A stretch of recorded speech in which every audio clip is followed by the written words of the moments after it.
Sean Diddy Combs has just filed a brand new bid to get out of jail before his sentencing in a few months. From arguing he shouldn't be locked up for his swinger lifestyle, to highlighting the atrocious conditions at the MDC, to addressing allegations of violence, he is fighting for his life in this new letter to the judge. Diddy has recently been found guilty.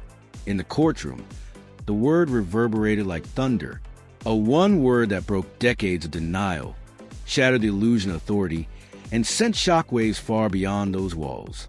The jurors were shaken, many of them having studied the evidence and documentation for weeks. Sean Diddy Combs be released from jail? I have asked that question before so many different times here on Sidebar, but we have right now a brand new request from his legal team, a brand new filing from his defense team arguing for why he should be released now after that monumental verdict in his criminal case several weeks ago.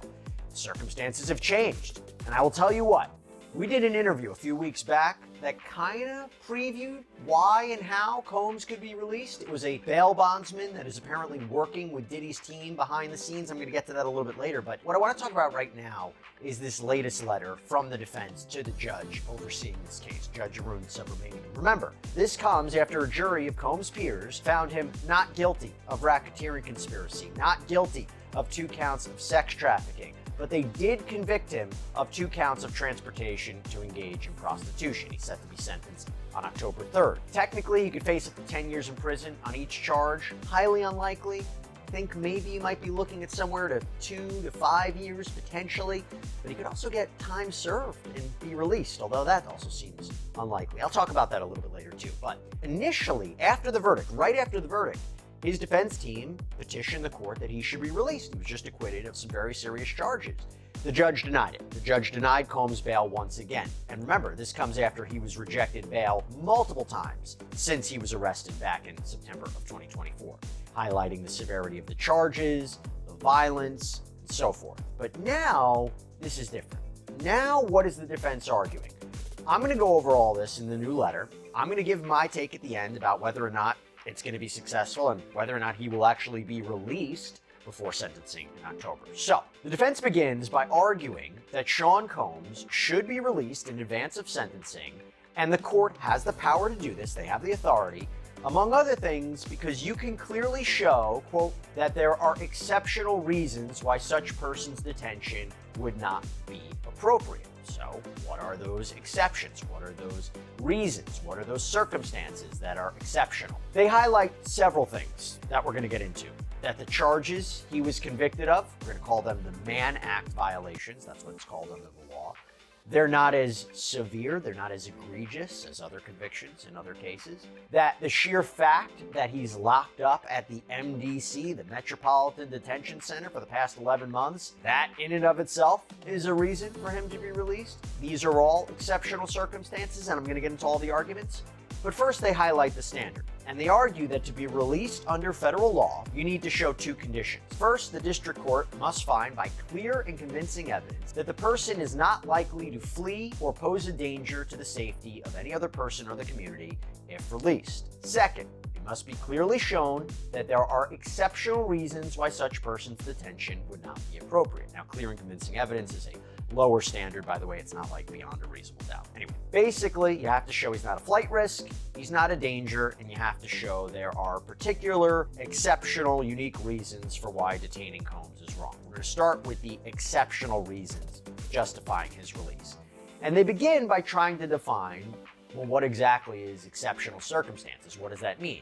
And they argue that case law suggests a court has a lot of discretion to determine whether a particular set of circumstances qualifies as exceptions.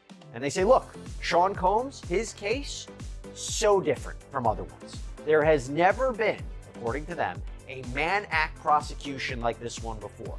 And this is how they lay it out. Quote, there has literally never been a case like this one, where a person and his girlfriend arranged for adult men to have consensual sexual relations with the adult long-term girlfriend as part of a demonstrated swingers lifestyle and has been prosecuted and incarcerated under the Mann Act. Combs and 2 of his longtime girlfriends had a private, intimate life that is... In the exhibit, victims sat still, their eyes wide, their faces displaying lightning-fast emotions. Reporters rushed to publish the story. Incredulous, courtroom artists dropped their pencils. At that moment, did stand up in the middle of everything. Not cautiously, not slowly, but like a man who still thought he was in command. He swelled his chest and tightened his hands before exploding. "I insist on being freed." "This is ridiculous," he said, his voice booming with hatred. Sean Diddy Combs' public rage following a guilty verdict. There was silence for a moment. The judge gave one blank. The prosecution did not move. Instinctively, the bailiff moved toward the bench. The muttering then started. They looked at each other in low murmurs. Some are astonished, while others are incredulous, because Diddy was the one who was going to blow up after being found guilty. They had threesomes. Miss Ventura consistently expressed interest and enthusiasm in her intimate life with Combs, including what they called freak-offs. Jane and Sean Combs had threesomes too. When Jane and Combs watched pornography together, Jane testified that she contacted two different porn stars and invited them to join her and Mr. Combs. Both Miss Ventura and Jane testified that very often they would see the same men over and over again for years. In July of 2024, Jane testified, for instance, that she suggested to Mr. Combs that they call Paul. Jane explained that she told Combs she, quote, missed Paul. When asked why she said that, she responded, "Because I did." This was a lifestyle, one that both Miss Ventura and Jane chose, one they all, as grown adults, had a right to choose. Like many aspects of sex and intimacy, it was not without its complications, its bouts of jealousy, and at times, its frustrations. That is a hallmark of any serious romantic relationship, and that is what these were: serious, long-term romantic relationships. By the way, not surprising they're really focusing on this because, again, he was acquitted of sex trafficking. They highlight how the jury didn't find sex trafficking of Jane or Cassie, that it didn't occur. There was no force, fraud, or coercion that was used to induce these women to engage in commercial sex acts. For transportation to engage in prostitution, what he was convicted of, the prosecution didn't have to prove that violence was used or that fraud was used or threats were used. It was just, did you transport these women and men for the purposes of sex work, commercial sex acts? Obviously, the jury convicted him of that. And they highlight all the jury found was that there was prostitution, payment of porn stars and escorts. And they highlight that he is a swinger, or under the Mann Act, a John. And they argue he doesn't deserve to be locked up for this. Quote, Sean Combs should not be in jail for this conduct. In fact, he may be the only person currently in a United States jail for being any sort of John, and certainly the only person in jail for hiring adult male escorts for him and his girlfriend when he did not even have sex with the escort himself. Over the last 75 years, the White Slave Traffic Act has been limited to defendants who cause interstate travel for financial gain through the business of prostitution. That Sean Combs remains in jail for being convicted of being a customer of consensual adult sex services makes this case truly exceptional. Not only is prosecuting the users of adult prostitution services inconsistent with the Mann Act, it's inconsistent with the prosecution policies of the district attorneys of Manhattan and the city attorney of Los Angeles, California, two of the three locations where this prostitution allegedly took place. In addition, Mr. Combs is incarcerated while everyone else involved in this identical conduct, his girlfriends, the cowboys, the agency leaders, the porn stars, and others, walk free, as they should. If there was ever a fact pattern that was exceptional under the Mann Act, it is this one. And then they move on to another argument, that the Department of Justice, the DOJ, has usually only charged Mann Act violations when there's financial gain. And they even cite a number of cases in the Southern District of New York, where Combs was prosecuted, that apparently involved defendants that set up a prostitute. "I have rights," he yelled once again, gesturing shakily to the prosecution. "This is personal, as you are all aware. This is political, you know that. This isn't fair. It's a setup." The gallery let forth a gasp. A woman who had testified for more than 2 hours throughout the trial, one of the victims, silently turned her head away, despite her trembling palms. She remained silent because she didn't have to. The verdict had told it all. Court officials started to approach Diddy carefully and methodically. Their training began. Panic was not necessary at this moment. It was time to take charge. For what they were seeing was more than a disturbance in the courtroom. It was a myth that fell apart. Diddy's attorneys attempted to control it. One leaned in and whispered urgently at him. Another got up and spoke to the judge. "Mr. Combs is naturally emotional. Your Honor, we requested a little break so he could gather himself." However, that was not the judge's game. Distinguish between Combs' conduct and these cases. He never did any of this for profit, they argue. And they even cite the 1953 U.S. Attorney's Manual that says, quote, "As a general rule, prosecution should not be instituted in the so-called non-commercial cases." And they claim the Department of Justice manual today, quote, "makes clear that the prosecution of customers involved in an 18 U.S.C. 2421 offense, like Mr. Combs here, is now limited to prosecuting those who engage in commercial sex with victims of sex trafficking, in addition to those who otherwise perpetrate or facilitate human trafficking offenses." In the absence of any sex trafficking charge, however, it is clear that the standalone Mann Act counts never would have been prosecuted. That seems true. I think you ask any legal expert, they will say if all the government had against Sean Combs was the transportation to engage in prostitution charges, just the prostitution charges, they probably wouldn't have gone after him. They coupled it with racketeering and they coupled it with sex trafficking. I agree with that. I don't think that they would have gone after him just for that. Anyway, the defense highlights how modern day prosecutions of Johns is really when you're talking about exploiting vulnerable foreigners who don't speak English well, which again is not the case here. And they highlight how the only potentially comparable case in New York is where you had a retired police officer and a former judge who apparently hired women to have sex with a male fraternal group called the Jesters. But Combs' attorneys say, while there was no profit there, there's no profit here, there was sex trafficking of those prostitutes. That's what's different. Again, Combs was acquitted of sex trafficking in this case.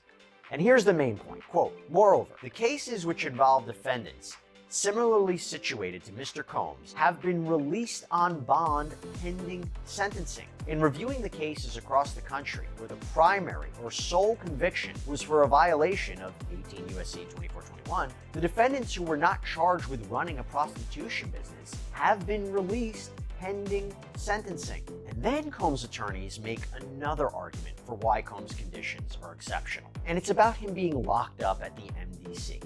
They say that a district court judge in the Southern District in another case basically said how bad the MDC is. As Judge Furman noted, the state of affairs at MDC is unacceptable. In so noting, Judge Furman concluded that the conditions in the MDC qualify as exceptional reasons under the statute, justifying, and this was the defendant in this case, Chavez's continuing release.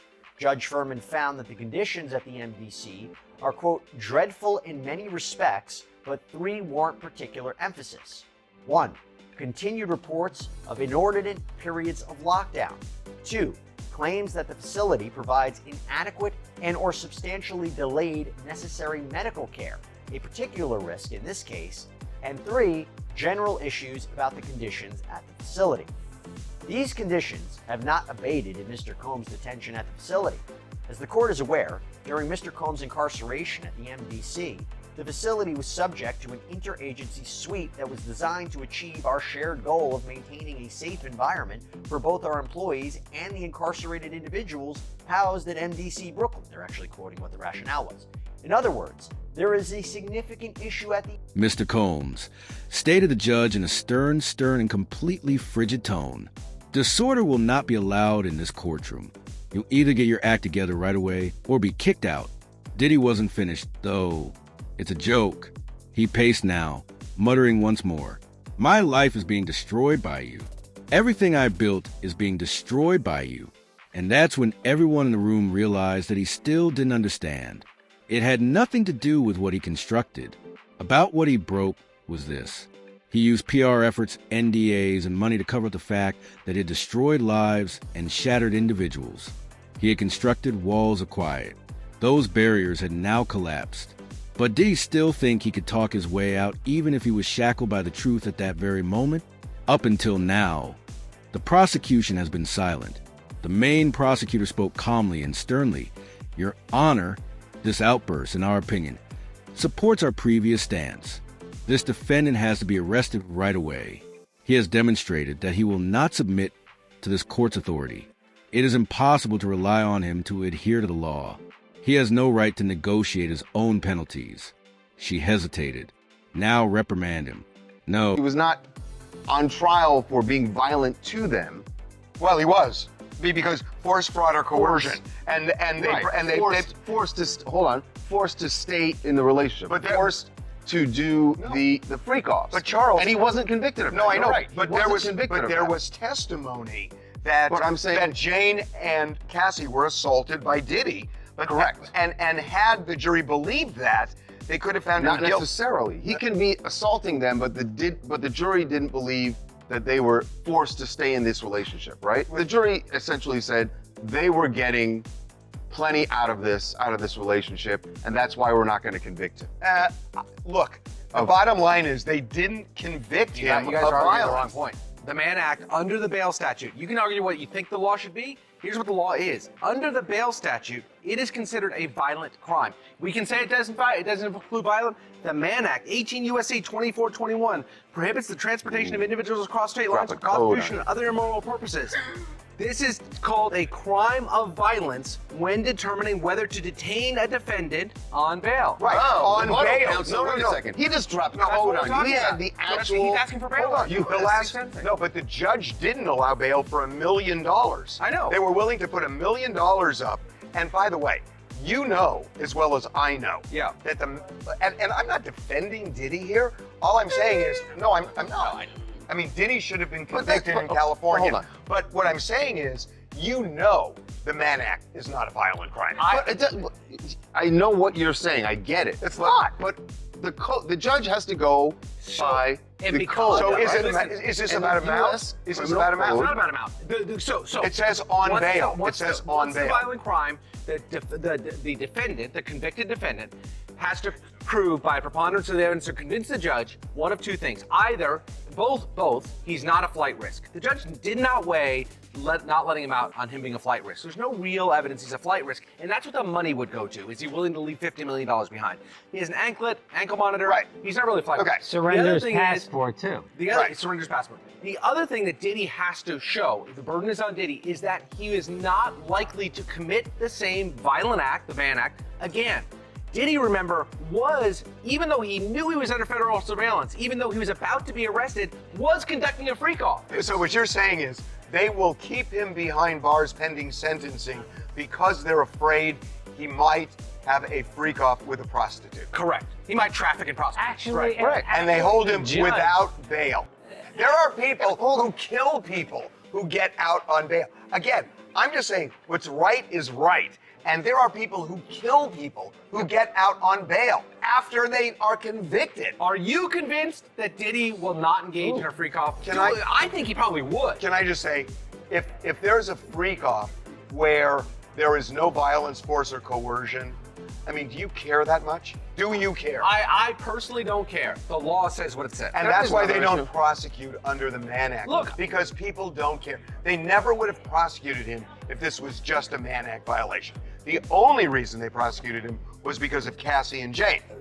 Right, the video came out of Cassie. That's right. That's why they prosecuted. Let's not forget, though, and the judge Can we remarked just on this. call BS? No, Before turning back to the defense team, who now appear to be totally out of their element, the judge glanced at Diddy and then at the prosecution. The judge remanded, saying, just finality, no drama. Everything Diddy believed he had control over ended with just one word. Now, the court authorities arrived with a purpose. This was no longer a warning. It was a case of execution. When Diddy's attorneys attempted to speak again, the police were already by his side. No, Diddy yelled, reflexively stepping back. You don't get to do this. However, they did. They were, two. The handcuffs were removed. Click, click, end the game. The guy who had once controlled press conferences, owned stages, controlled boardrooms, and set cultural standards was now being let out of a courtroom as a guilty criminal. He remained silent. The courtroom's atmosphere changed. From disorder to order, from cacophony to quiet. Because a celebrity being found guilty wasn't the only thing that happened. It was a mechanism that resisted manipulation. The globe burned outside the courthouse. Reporters pushed microphones at everyone who was breathing. No, Twitter. The whole internet was blowing up. Flashing headlines every second. Melting social feeds. Diddy's courtroom meltdown led to his remand. The public is shocked by Diddy's outburst following the guilty judgment. No more, the court says. Diddy was arrested. Every camera, platform, and outlet was locked in. And incarcerated individuals that require outside law enforcement action from multiple agencies to address. Importantly, MDC, as a jail, has a significant law enforcement presence within its walls 24 hours per day that are equipped with investigatory and often unregulated authority. Thus, the requirement of outside law enforcement agencies to ensure safety within the MDC is an admission that serious violence, mayhem, and chaos is occurring within the MDC that requires more than a Band-Aid raid, but rather surgery.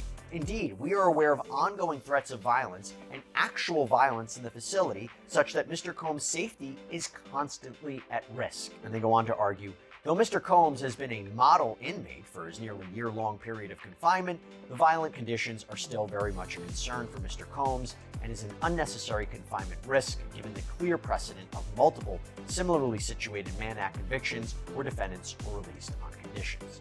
Now, the government, by the way, would probably disagree with that statement of him being a model inmate. Remember when they accused Combs of trying to arrange three-way phone calls and buying the use of other inmates' phone privileges to try to make sure the government wasn't listening in, that he was having these private conversations, that he was allegedly trying to contact witnesses in the case, that he allegedly orchestrated a birthday campaign to help his public image while he was locked up. So if we hear a government response, I'm sure they're going to say something about that. Then, the defense highlights he's not a risk of flight, he's not a danger to the community, which, by the way, I think are real key points here. But they seem to echo a lot of the same arguments that they have already stated to the court. And remember, they haven't been successful in the past.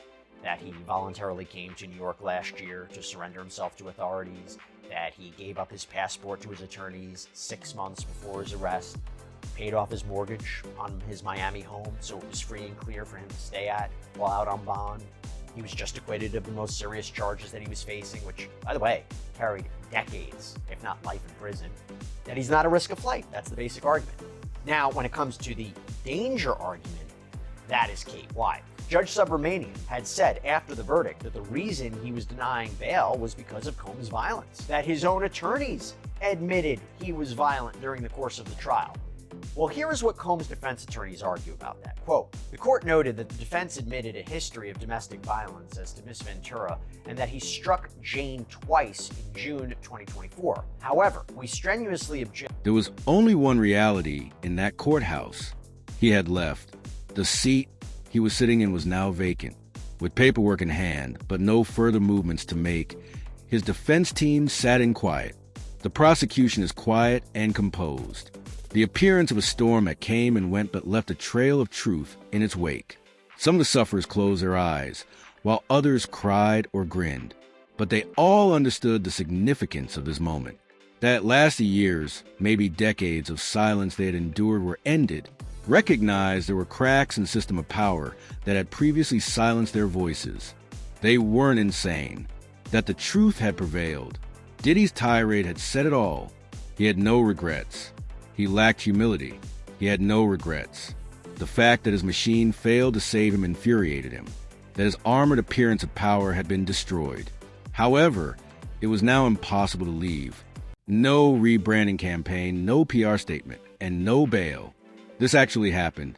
He called for his release. However, he was given reality by the court. Furthermore, truth is not negotiable. He's waiting now, not on a yacht, not in a house, not in a holding cell, not in a suite. Just 4 walls, no cameras, no studio. And the reality, the same truth that he attempted to conceal with wealth, notoriety, and terror. Nevertheless, it rose.